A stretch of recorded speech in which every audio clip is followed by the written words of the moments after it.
Okay, up next I want to look at another kind of compression, and that's multi-band compression.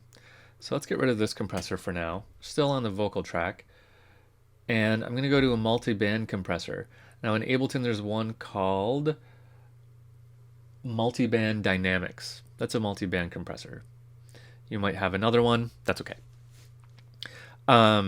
So this is kind of two things in one. This is an EQ and a compressor smashed into one device. So what that basically means is we have a low, mid, and high frequency band. Okay, so we have three frequency bands. So we're basically seeing volume or frequencies stacked up this way. So low, mids, and highs, and then volume this way.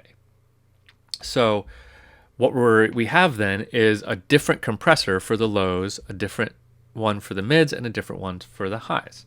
Okay, so if we go through this, kind of see where we are. So we can compress things differently based on where we are. So I need to go into this edit mode, adjust the ratio.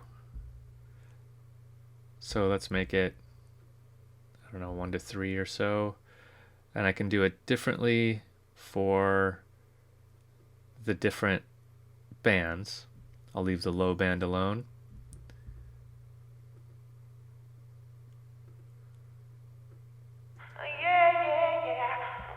Alright, now we're doing some compression. Okay, so we can compress the mids a little different than the highs and the lows, right? Neat. Why would we want to do that? Does that make any sense? Not a whole lot in this vocal track, but where does it make a lot of sense? If you said drums, then you get a gold star. Multi-band dynamics really handy on drums.